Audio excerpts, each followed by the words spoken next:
Welcome back to Kiran Mai's mini kitchen. ఇవాళ మనం చూడబోయే రెసిపీ వచ్చేసి అందరికీ చాలా ఫేవరెట్ అయిన హల్వా, క్యారెట్ హల్వా అన్నమాట.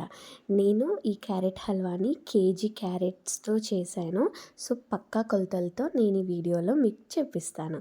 నేను దీనికోసం చూసారు కదా, ఇలాంటి రెడ్ క్యారెట్స్ని తీసుకున్నాను. ఇవి కేజీ తీసుకున్నాను. పీల్ తీసేసి చక్కగా నీట్గా కడిగేసి పక్కన పెట్టేయండి. ఆ తర్వాత గ్రేటర్ తీసుకొని అందులోకి ఏవైతే పెద్ద హోల్స్ ఉన్నాయో ఆ పెద్ద హోల్స్ ఉండేలాగా చూసుకొని చక్కగా గ్రేట్ చేసి పక్కన పెట్టుకోండి.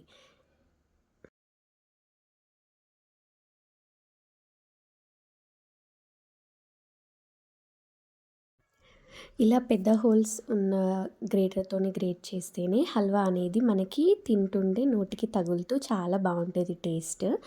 అలాగే కడాయి పెట్టుకొని అందులోకి నేను 1/2 లీటర్ వరకు పాలను తీసుకున్నాను, చిక్కటి పాలని. అవి 100 ml అయ్యే వరకు చిక్కగా మరిగించి పక్కన పెట్టేసుకోండి.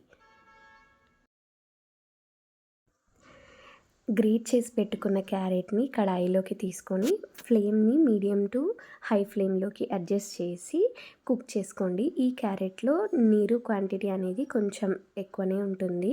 సో ఆ నీరంతా ఇనికిపోయేంత వరకు కుక్ చేయండి. చూసారు కదా, ఇది కలర్ మారుతూ ఉంటుంది. అలాగే మీరు ఇలా ప్రెస్ చేశారంటే అందులో నుంచి వాటర్ వదులుతూ ఉంటుంది.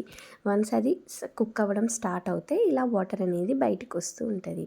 సో వాటర్ అంతా పోయేంత వరకు కుక్ చేసి అడుగు పట్టకుండా కూడా కలిపేసేయండి. నేను తీసుకున్న కేజీ క్యారెట్స్కి నాకు 250 గ్రామ్స్ వరకు షుగర్ అనేది పట్టింది. 250 గ్రామ్స్ షుగర్ అయితే కరెక్ట్ కొలత. సో మీరు ఇంతకన్నా ఎక్కువ యూస్ చేయవచ్చు, లేదంటే ఇంతకన్నా ఒక 50 గ్రామ్స్ అట్లా తక్కువ కూడా యూస్ చేసుకోవచ్చు.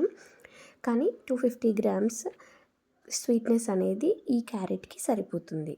సో ఒక చక్కగా కలిపేస్తే ఇలా షుగర్ అంతా కలిసిపోయి ఇలా కలర్ మారుతూ చాలా అంటే చాలా చక్కగా ఉంటుంది. మనకి గులాబ్ జామున్ పాకం వస్తే సరిపోతుంది. ఈ స్టేజ్లో ఉన్నప్పుడు మనం పచ్చి కోవా అనేది అందులో యాడ్ చేయాలి. నేను ఈ పచ్చి కోవా ఇంట్లోనే ప్రిపేర్ చేసుకున్నాను. మీరు బయట కూడా కొనవచ్చు.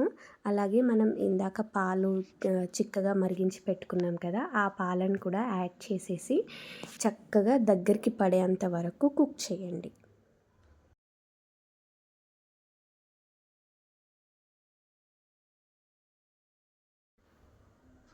కాస్త దగ్గర పడ్డాక ఒక 2 స్పూన్స్ వరకు నెయ్యిని యాడ్ చేయండి. అలాగే ఒక టీ స్పూన్ యాలకుల పొడిని కూడా యాడ్ చేసి డ్రై ఫ్రూట్స్ని కూడా యాడ్ చేసి హల్వా అంతా దగ్గర పడ్డాక నేను ఇక్కడ ఒక 50 గ్రామ్స్ వరకు నెయ్యిని యాడ్ చేశాను.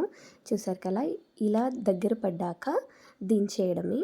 అంతే, ఎంతో సింపుల్గా చాలా టేస్టీగా ఉండే క్యారెట్ హల్వా రెడీ. మీరు ట్రై చేసి మీకు ఎలా కుదిరిందో నాకు కమెంట్ చేయండి.